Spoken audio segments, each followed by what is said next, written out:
Hello students, स्वागत है आप सभी का फिर से हमारे YouTube channel edu for you classes में। आज हम क्लास 10 एक्सरसाइज 1.2 को सॉल्व करने वाले हैं और 1.2 का क्वेश्चन नंबर 1 जो हमारी स्क्रीन पर दिख रही है आपको, अब इसको सॉल्व करेंगे। चलिए क्वेश्चन क्या कहता है और हम देखते हैं।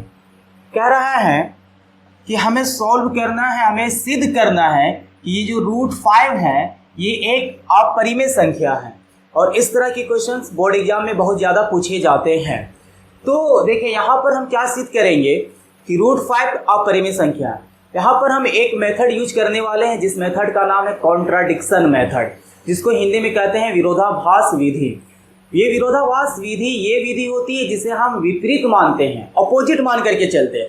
जैसे मुझे यहाँ पर प्रूव करना है कि अपरिमेय संख्या, तो हम क्या करेंगे, हम √5 को ना इसको हम परिमेय मान लेंगे और परिमेय मानने के बाद अगर हम सिद्ध नहीं कर पाते हैं कि √5 परिमेय संख्या है तो वो खुद ब खुद क्या हो जाएगा, अपरिमेय संख्या।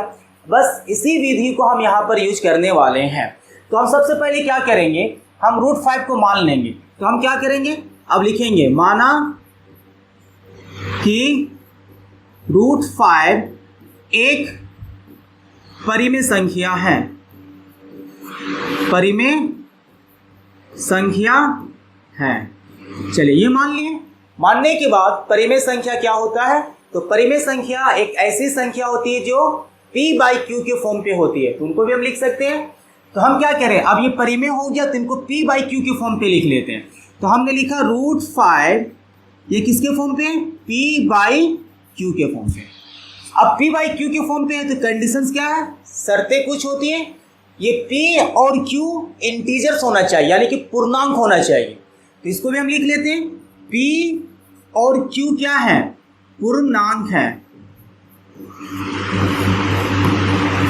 अच्छा, पूर्णांक के साथ साथ q जो है वो 0 के बराबर नहीं होना चाहिए, ध्यान रखेंगे।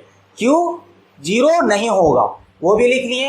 इनके अलावा ये जो p और q है, p और q ये सह अभाज्य होगा। क्या होगा, सह अभाज्य, यानी इसको इंग्लिश में कहते हैं कोप्राइम। ये तीन कंडीशन अगर हमारे पास है तो ये आपकी परिमेय संख्या होगी। अब चलिए आगे क्या करना है, तो आगे सोल्व करने के लिए हम क्या करेंगे, ये जो इक्वेशन दिख रही है यहाँ पर रूट है, इस रूट को हम रिमूव करेंगे। और रिमूव करने के लिए हमारे पास एक मेथड ये है, वो क्या है, वो मेथड है स्क्वायर लगाना, यानी हम वर्ग करेंगे। तो हम क्या करेंगे, दोनों पक्षों पर वर्ग कर लेंगे। तो हम लिखेंगे क्या, दोनों तरफ या पक्षों पर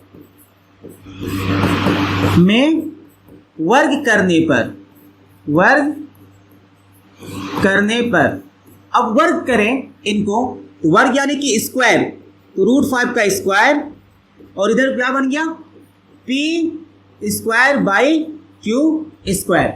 ये बन करके तैयार हुआ।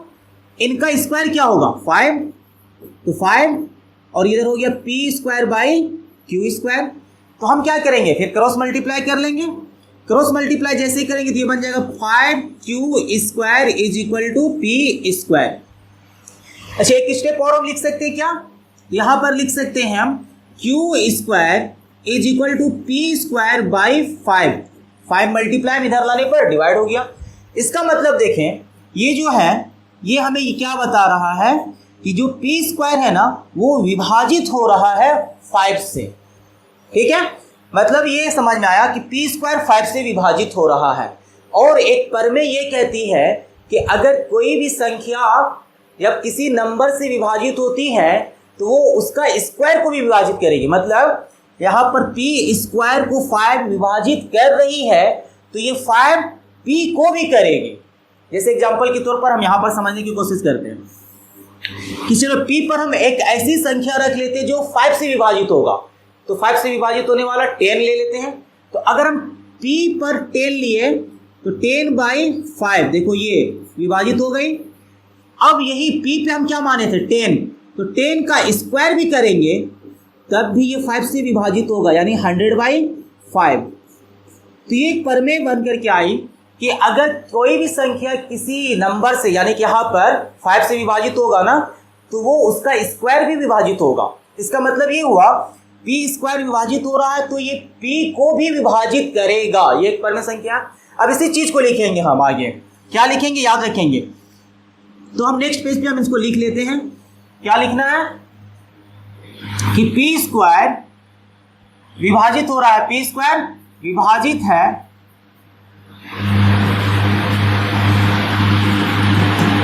5 का, तो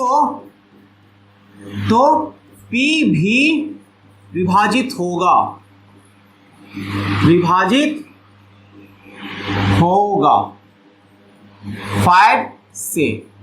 ये एक परिमेय हुआ।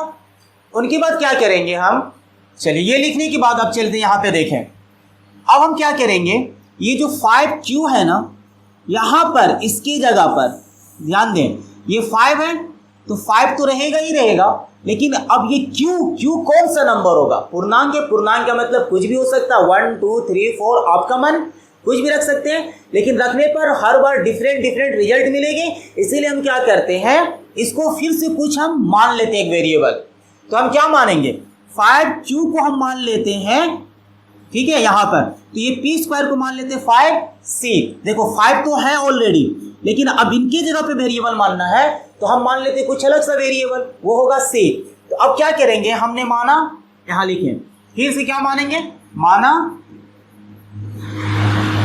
P is equal to 5C। अब ये मानने के बाद इनको पुट कर देंगे, किसमें पुट कर देंगे, तो यहाँ रखें, इस इक्वेशन में पुट कर देंगे। इस इक्वेशन को मान लेते हैं 1, यहाँ पर समीकरण पे पुट कर देंगे, तो समीकरण यहाँ पर P की वैल्यू आएगी, P is equal to 5C, याद रखेंगे। तो अब देखते हैं यहाँ पर पुट करने पर क्या होगा। इधर था आपका 5Q स्क्वायर था और इधर हो जाएगा P की जगह पे क्या होगा 5C का स्क्वायर। चलो अब आगे सोल्व करते हैं इसको। 5 का स्क्वायर 25 और इधर क्या हो जाएगा आपका C स्क्वायर, ठीक है। तो Q निकालेंगे तो Q square is equal to, इधर बच गया 25C स्क्वायर और ये 5 को इधर लाए तो डिवाइड हो गया, फिर से ये 5 से 5 कैंसिल हो गया 5 बार में, तो Q square is equal to क्या मिला 5C स्क्वायर। यहां तक क्लियर हुआ। अब अगर मैं ये देखूं कि C स्क्वायर मिला ये, अब यहां से अगर C स्क्वायर निकालते हैं तो फिर से डिवाइड होगी, फिर एक पर में आया, क्या पर में आया कि 5, अगर C स्क्वायर निकाले, चले देखें C स्क्वायर को अगर फिर से निकालें तो Q स्क्वायर बाई 5, फिर वही फॉर्म में आए क्या कि Q स्क्वायर को 5 विभाजित कर रहा है, तो इसका मतलब क्या Q को भी करेगा सेम। यही स्टेटमेंट हम यहाँ पे लिखेंगे। अब अगर हम लिखते हैं यहाँ पर, इससे क्या लिखेंगे, सेम काम लिखेंगे, सिर्फ यहाँ पर Q कर देंगे, ठीक है। तो Q स्क्वायर विभाजित हो रहा है, विभाजित है 5 का, तो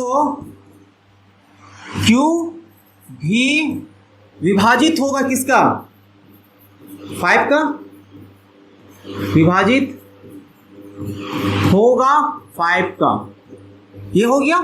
अब देखिए ध्यान लगाएं, दो चीजें हमको मिली। एक क्या मिला, P भी 5 से डिवाइड हो रहा है, मतलब P का कह सकते हैं P का एक फैक्टर मिला 5 और Q का भी एक फैक्टर मिला 5, यानी ये समझ में आया कि P और Q का एक कॉमन फैक्टर मिला है, एक कॉमन फैक्टर मिला है। और जब किसी नंबर का कॉमन फैक्टर मिल जाती है, किसी दो ऐसे संख्या जिनका कॉमन फैक्टर मिल जाती है, तो वो संख्या सह अभाज्य नहीं होता है। तो इसका मतलब क्या, P और Q सह अभाज्य नहीं है, याद रखेंगे। तो ये हुआ, मतलब P और Q है ना, ये सह अभाज्य नहीं है। अब हम लोग देखें थोड़ा सा पिछले आकर के, क्या था हमारे पास कि हमने लिखा था P और Q सह अभाज्य होगा, मतलब अभी सोल्व हुआ ये कि नहीं है। तो परिमेय होने के लिए जरूरी क्या था, P और Q सह अभाज्य होना जरूरी था, लेकिन हमने ये पाया कि P और Q सह अभाज्य नहीं है। तो इसका मतलब क्या हुआ कि परिमेय नहीं है। जब ये √5 परिमेय संख्या नहीं है तो ये क्या हो जाएगा, खुद ब खुद अपरिमेय होगा। तो अब यहां से आपको ये समझ गया कि P और Q अपरिमेय संख्या। बस एक लाइन क्या लिखना है कि हमारा जो भी थॉट था, हमारी जो सोच थी, वो हमारा जो रिजल्ट, हमारा निष्कर्ष जो निकला, वो निष्कर्ष क्या निकला कि यह हमारा निष्कर्ष गलत है। यहाँ गलत कर लेते हैं, हमारा